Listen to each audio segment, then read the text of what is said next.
তাদের top order batter, তারপর পরেই চলে আসবেন তাদের middle order Harry Brook, Moeen Ali, Liam Livingstone, Sam current.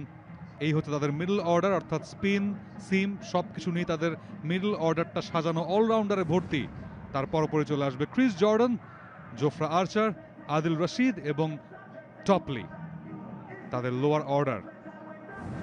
দুই অধিনায়ক কিন্তু তাদের মন মতো সিদ্ধান্ত নিতে পেরেছে, অর্থাৎ জস বাটলার চাইছিলেনই তিনি আগে বোলিংটা করবেন, যেহেতু মেঘলা আবহাওয়া খানিকক্ষণ পরে চলে আসতে পারে, বৃষ্টিও শুরু হয়ে যেতে পারে, সেই জন্যই তিনি ডিফেন্সের চেয়ে রান চেইসকে বেছে নিয়েছেন।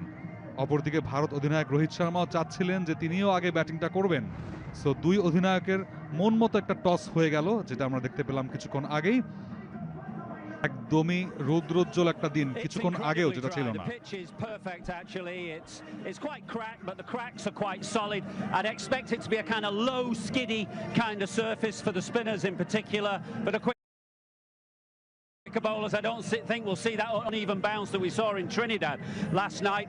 The surrounds are incredibly dry given the amount of rain that we've had here in Georgetown this morning. Apart from this one area, just this sawdusty area, which may be just about where the faster bowlers come in from the commentary box end, that's a little damp, so they've got sawdust down there, but that's the only area where it's a little damp. The outfield is incredibly dry. The drainage has been perfect. The ground staff have done an excellent job. And conditions ready to go. আমরা দেখে দিচ্ছিলাম pitch রিপোর্টটা, যেটা এখন পর্যন্ত বেশ hard আছে এবং কোনো ক্র্যাক খুব একটা বেশি নেই। তবে পিচ রিপোর্টে কিন্তু বলা হচ্ছিল যে এই ক্র্যাকসগুলো সেকেন্ড ইনিংসে খানিকটা বের হয়ে যেতে পারে, তখন বলটা একটু লো হয়ে যেতে পারে, একটু স্লো হয়ে যেতে পারে।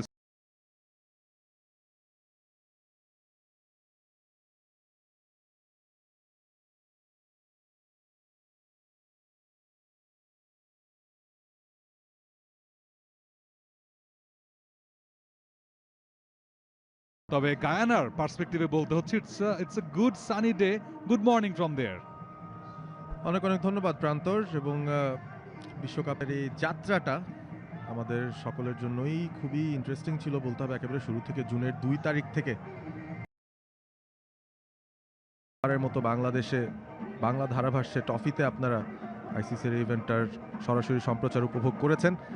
আশা করি ভালোই লেগেছে, এবং দেখতে দেখতে আমরা সেমিফাইনালে পৌঁছে গেলাম। আজকের এই ম্যাচটার পর শুধুমাত্র একটা ম্যাচ বাকি থাকবে, ফাইনাল, যেটা বারবাডোজে অনুষ্ঠিত হবে। ইতিমধ্যেই ফাইনালের একটা দলের নাম আমরা জেনে গিয়েছি, সাউথ আফ্রিকা ফাইনালে পৌঁছে গেছে আফগানিস্তানকে ভালো ব্যবধানে হারিয়ে। এবং এই মুহূর্তে টপ সিনস